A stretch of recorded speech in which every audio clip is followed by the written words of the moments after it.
Hi, welcome to lesson number 4 of the course Entrepreneurship Reframed. I am Jolly, your host. Today I am going to summarize in this lesson the first 3 lessons that we have learned. Why it is important is because this is the 3 legs of our life. So what did we do? First thing is we moved out of our comfort zone. I had changed my city. What have you done? Have you changed your mindset? Have you moved away from your cover of protection? Or you're still there? If you're still there, it will be extremely difficult for you to become an entrepreneur. You need to move out of your comfort zone and you need to move out of the people who will criticize you or who will bring in negativity.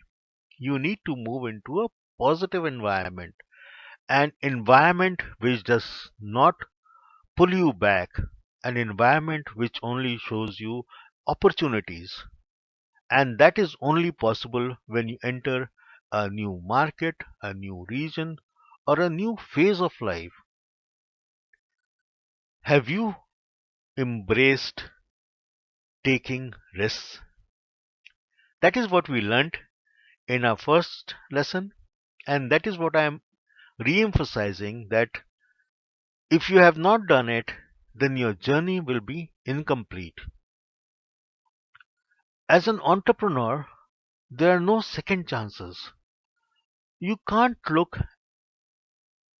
a business as a side business. It cannot be a side business.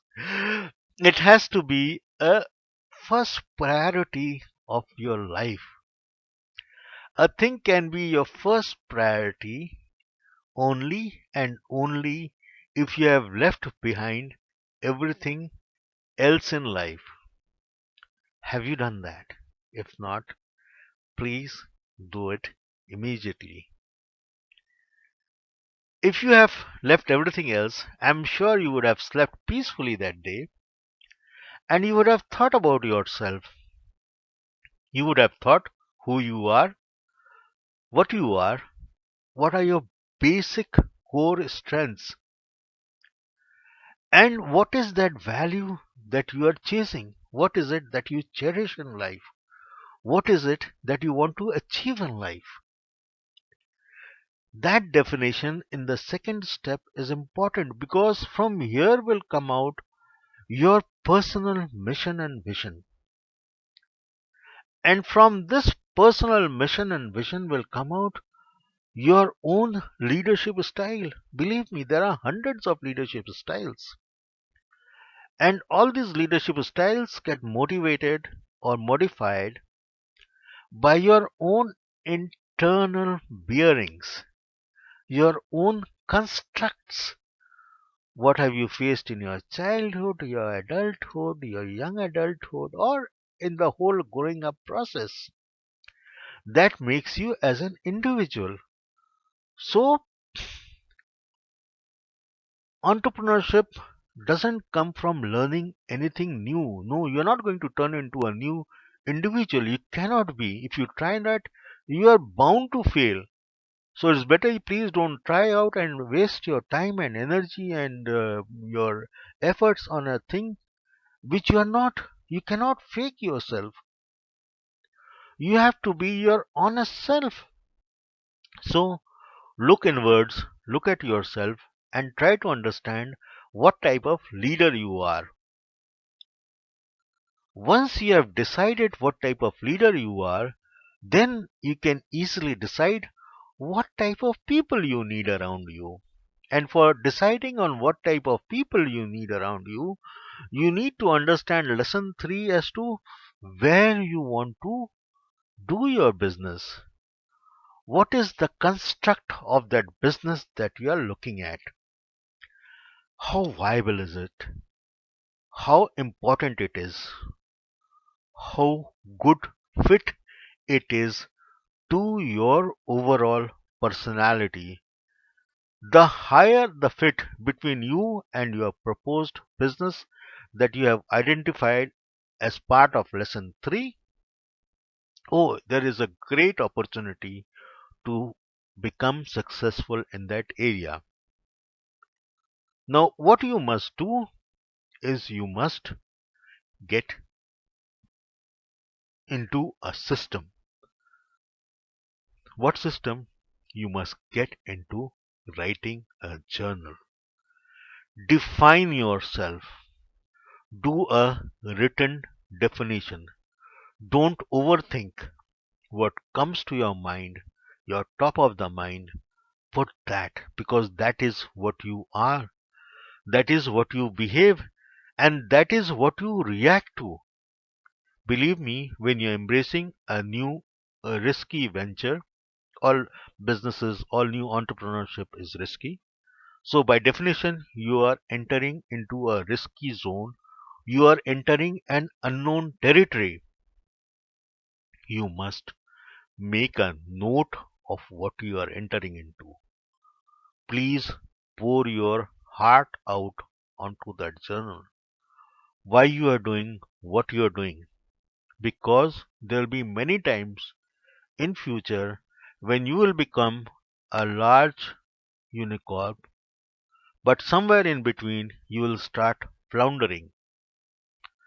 That is the time when you refer back to this journal as to why you started that business. You will go and reframe that business. So it is important for you to write down your journey, the basic reason why you are becoming an entrepreneur, both in terms of the risks that you are willing to take and in terms of the fit between your personality and your choice of business. And this will help you to convince others why it is important for you to follow this business. I'm sure you would have seen multiple businesses and have chosen multiple options. Why did you choose this? You got to tell this to your followers and you have to be convincing.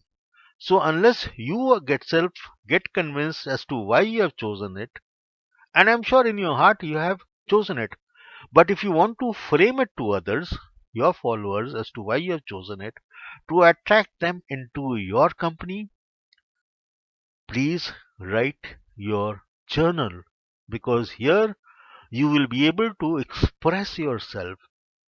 And before talking to the people whom you want to attract to your organization, please go through this journal. It will have valuable inputs because when you're talking top of the mind in front of somebody one to one, there are a lot of things you might overlook, you might forget. People might not get attracted. If you look at this journal and keep a note of it with you, you will talk sense. You will make a successful acquisition of your team members. And that is the fourth step and the four-legged entrepreneurship skill that I will talk about. In the next few lessons, we'll get into more into operationalizing the whole thing. But these four steps are the most important steps for you to become an entrepreneur. Because if you are on a stable and sound footing, it will be easy to attract others to your enterprise. Thank you so much. Have a nice day.